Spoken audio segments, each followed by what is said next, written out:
Papabili na merienda. Ano bang merienda nakalagay doon pag ano? Pansit ba o ano? Parang lugaw lang naman. Hi, Daddy. Hindi, pag minsan kasi pag tinatanong namin, ano yung mga merienda niyo nung ano? Yun. Ha? Tapos yun, sabi niya, ito, yung ganito yung mga mini-merienda niya. Are you talking to Tita? Yeah. Tapos nagpabili nga ng ano, ng santol, gano'n. Nagpabili ng mangga. Eh, syempre kami, hindi naman namin alam. Yung bread, lagi niya sinasabi, yung bread daw talaga dapat lagi mayroon. Kasi nga, malambot daw ang gusto. Kahit nga daw sa ano kahit daw sa kanin, gusto daw niya yung malambot na kanin. Where's Tita Minda, Julis? There? Lola Maring. Kaya sinasaing niya pa raw ng iba yan eh. Lola Maring, what she's doing? Binili niya daw ng maliit na ano. Sleeping? Maliit na rice cooker ba yun? Oo, para sa kanya lang yun. Kasi nga ayaw niya. Kasi mainit pa. Oo, gusto niya yung mainit pa.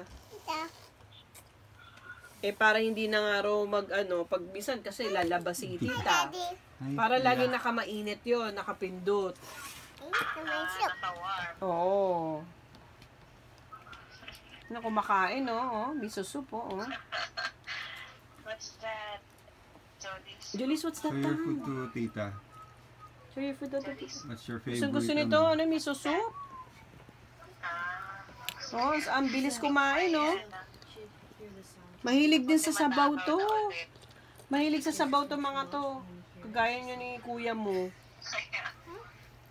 Kaya lagi kami may miso soup dito. Oo. O kaya egg soup, o kaya potato soup. Yan, corn soup. Lagi kami. Kaya kita mo na narami kaming dito, instant soup. Oo, yung mga soup. Where's your chicken, Johnny? Where's your chicken daw, Julis? Do you have chicken? You say no? Yes. Say no chicken. No chicken daw. No chicken. Niluluto nila ni Ella ng chicken. Oo. Hi, Daddy. Talaga. So, ibig sabihin, halimbawa, lechon manok, hindi na siya makakain ng gano'n? Malambot naman yun lechon manok. Kung may limayin talaga ng maliliit. Hihimlay-himlayin. Shh, Julis. Talaga. Pero, konti lang din makakain niya. Baka isang subo lang ni Jose. Oo nga. Baka wala pa, kalahating subo lang ni Jocelyn.